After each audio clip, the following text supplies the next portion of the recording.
صبح یک شنبه شما بخیر. مردم فکر میکنن که مشکلشون ذهنیه. برای باور نداشتن خدا دائم بهونه میارن که آقا یک سری سوالات دارم که براشون پاسخی نیست، اگه پاسخ داشته باشم باورش میکنم. با برخی از این افراد شده که بشینم و ساعتها به سوالاتشون جواب بدم، ولی اون موقع هم کماکان به ناباوری ادامه میدن و دائم متاسفانه خودشون رو با این مطلب گول میزنن که گویی مشکلشان ذهنیه. اگر سوالاتشون رو جواب داشتند خدا رو باور میکرد. نه عزیزان من، مشکل انسان ذهنی نیست، مشکل انسان اخلاقیه. نمیدونم اسم مالکوم مگریچ رو شنیدید یا نه. مالکوم مگریچ استاد دانشگاه بود در هندوستان و در عین حال سردبیر یک مجله در اونجا. قلمی خیلی شیوا و دلچسب داره. مالکوم داستان زندگی خودش رو در 2 کتاب نوشته در بایوگرافیش که اسمش از تاریخ روزهای تلف شده و در جلد اول اون اینطور می نویسه که زمانی که در دانشگاه در جنوب هندوستان روزنامه نگاری تدریس می کرده، یک روز صبح از بستر بیرون میره و در کنار رودخانه شروع میکنه به قدم زدن.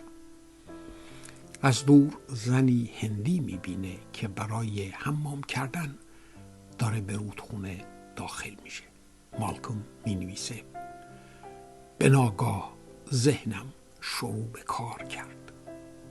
شهوت سراسر مغزم رو فرو گرفت. هیچ وقت یک چنین کاری نکرده بودم، ولی انگار الان موقعش بود. به اطراف نگاه کردم. کسی آن دور و برها نبود. به رودخانه پریدم. شروع کردم به شنا.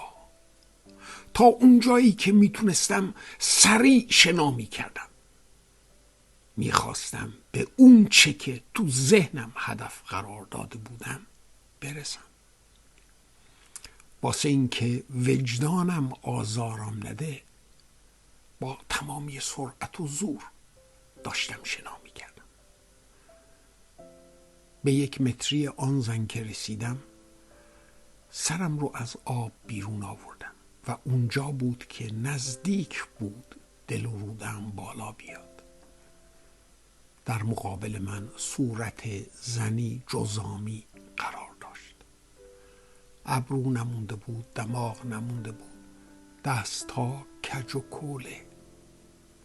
نزدیک بود که در مورد زشتی بدن اون زن چیزی از دهنم بپره. و اونجا بود که فهمیدم مشکل من زشتی بدن آن زن نبود. برای اولین بار متوجه شدم که جزام در بدن او نه، جزام در قلب منه. انگار که خدا پتکی رو برداشت و بر فرق سر من کوبید. جزام در قلب من بود. به دیسیپلین فیض ادامه